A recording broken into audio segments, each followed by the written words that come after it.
I like, click, subscribe, do all that. You know what time it is. It's Netflix time. This movie's called The Paper Tigers. Martial arts and kung fu action, all that good shit just came out an hour 50 minutes long. Spoiler alert. Let's just get it.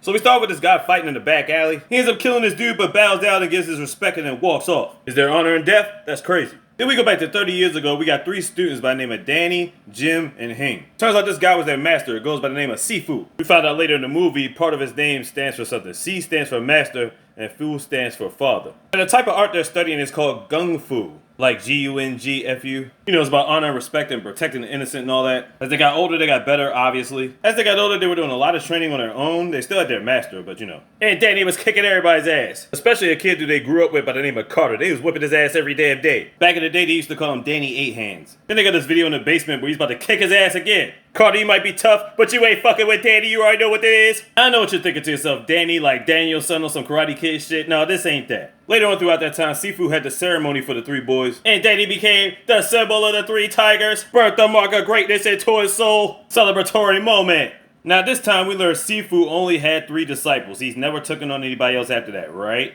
Now Danny's an old man now. He's trying to get to his son and his wife, soon to be ex-wife, and they just chilling at the park. We learn real quickly he's been negligent of his fatherly duties because he works too much, but he doesn't know what to do when his wife puts him in the corner, so he tells her that he's going to take his son to Disney or Magic Land or whatever. I guess it's some type of theme park. Then we get back to the park a lot. He's blocked in by somebody, or he accidentally blocked his lady in, and then her husband or whatever comes out there and starts talking shit. But he goes about his business and he teaches his son, yeah, you shouldn't have to fight unless necessary. He's never taught his kid the ways of Gung Fu, and honestly, he hasn't been practicing in it in like 20 years. Then he takes a phone call from work and has to disappoint his son, telling him he can't take him to Magic Land. He got to do some work for the office, and he tells his son to tell her mom that he did go to Magic Land. Because he's trying to keep a little unit of family together. But you're basically asking him to lie to his mother, and he's like, man, I thought you told us we shouldn't be doing that. So he's basically going against his morals for the sake of keeping the family together. But right when he gets home, he gets attacked by somebody. Turns out it was Hing. He just fucked with him and make sure he still kept his skills up. So he's like, dude, what you been up to, man? He's like, nothing, I had a little security job and all that. Then I fucked up my knee and fallen off a scaffold like, 15 years ago. Then he talks to him and says, you ain't seen Jim in a while? He's like, man, I ain't seen him in years. I take it that's a sore subject right now. Then he finds out through Hing about Sifu's death. And then he's like, what the fuck? So they both get ready to go to the funeral. And who's there? A grown-ass Carter with his master. Carter's still talking to him about discipline. Meanwhile, the bros have been living life the way they live life. Carter never stopped training. Then all of a sudden, these young kids come through, showing, I guess, some type of respect. Then they start taking pictures with him on Snapchat and all this other stuff. The utter disrespect, but Danny says, look, we ain't trying to start beefing here, you know what I'm saying? Sifu wouldn't want that. And we at the funeral. Later on, they talked about the memorial, Danny and Carter talking shit to each other. Then they went to investigate those kids to see what was up. The report says Sifu had a heart attack, but we all know that wasn't the case, and apparently they don't think so either. And neither does Hing, even if Danny is convinced of it. So Hing and Danny go back to the alley where it all went down, and Hing's like, it doesn't make any sense. If he was just coming out here to take the trash, why we go all the way back down in this alley? And they catch one of the dudes that work there. Turn out he's one of the 3 guys that came to the funeral. They try to run after him, but don't realize they old as shit. They get tired, they ain't catching nobody. Then we get to a training facility. Come to find out, Jim still has a dojo and he's training niggas. His brightest protege, he's sure to teach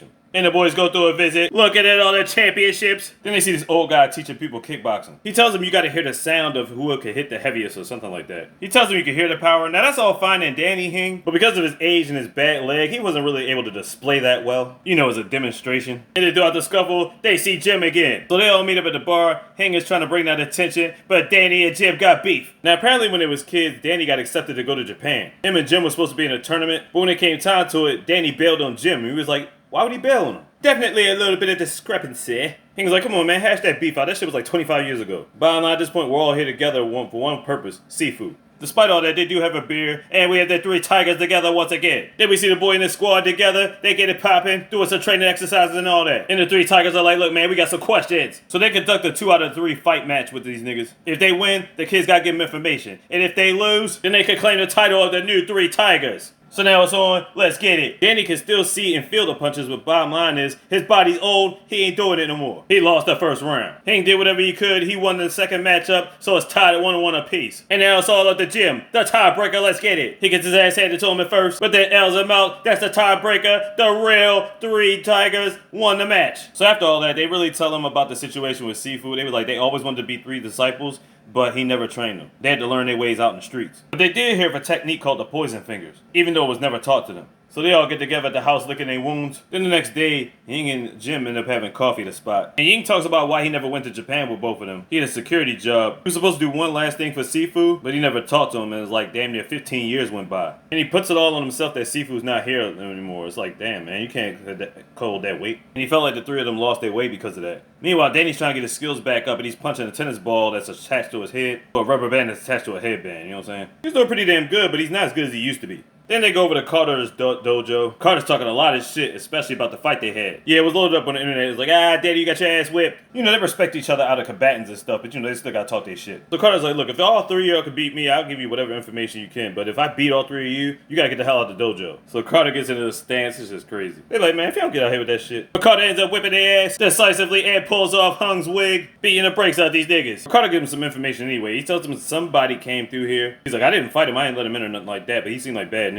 Apparently he heard it was somebody else that Sifu trained. He's like, that's impossible. The only people he trained with us three. Then he learned this guy might know the poison fingers technique. He was like, whoa. So they're thinking to themselves, one, did he really train somebody? And two, did he teach them the poison fingers technique? So as they're chilling, they're watching some of their old school videos. And in one of the videos, we all see them eating together. It turns out it was Jim's birthday that day. And that was actually one of the last times they were all with their Sifu. So throughout all this, they found out from Carter that this guy that supposedly was out there, he's supposed to be hanging around triads or some shit like that. So they go to this dojo where he recommended that he might be at. And the way they go about it, they're listening for the sound of somebody who can punch the hardest. Trust me, I'm not even sure how that works. But they're looking around, I think they found their guy. This guy working out, he looks like a fucking beast. So they follow him around in a little soccer mom van as he's getting on his motorcycle. They end up following him into this one restaurant. He's chilling having a beer, and they chilling at a table. The guy ends up going to the bathroom, the dude follows him, and then Hing follows him. He patted him on his back thinking like, hey, long time no see, but I'm like, what did he do? Just checking on him as he goes to pee. Comes out the bathroom, next thing you know, this guy has a heart attack and dies right then and there. So Hing is convinced this dude definitely knows the poison fingers. But it makes him curious if Sifu actually really trained him. So apparently Danny and Jim knocked over his bike while he was in the bathroom. He's like, alright, here we go, the three tigers. Took you guys long enough to figure it out as me. He's like, yeah, guess what? Your master trained me right before you left. He said you hit him. What the fuck they talking about, Danny? And he shows him his arm. It's official. He was another member. He was straight to the Sifu. And right when it was about the beef, he gets a phone call. He's like, really? You just gonna answer the phone right now? That's what we doing? And this nigga just picked his bike back up like it ain't shit. Keep in mind, that's a 400-pound bike. Tells him, you get your shit in order, meet me at Chinatown Pier at 10 o'clock, son. Then he tells him the story about why he hit his seafood.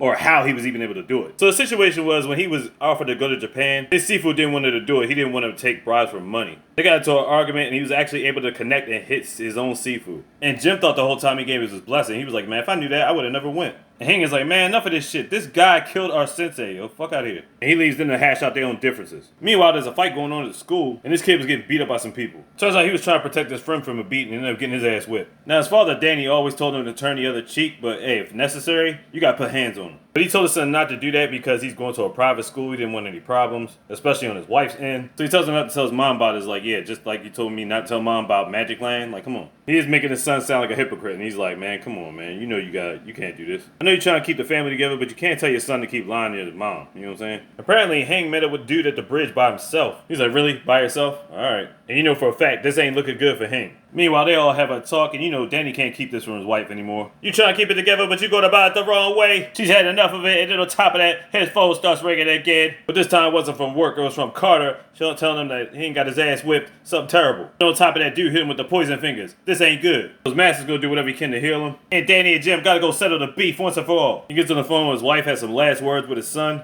And then we get to the final battle on the rooftop, giving the respect before he's ready to kill niggas. So they're going about 3 rounds. First round, Danny's the aggressor. Second round, the other guy's the aggressor. Third round, free fall. Bottom line, if the guy wins, he's tossing both y'all off the roof. Danny gets it popping in the first round, but it took a lot out of him. Second round, he gets his ribs cracked. He's going crazy. Third round, he's thinking about his wife, his son, Hing, Sifu.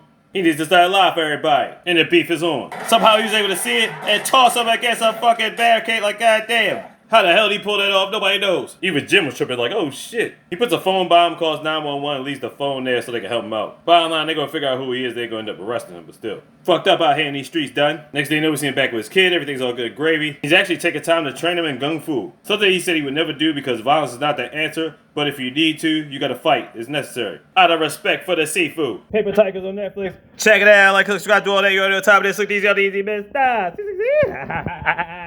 Big, you got this slogan.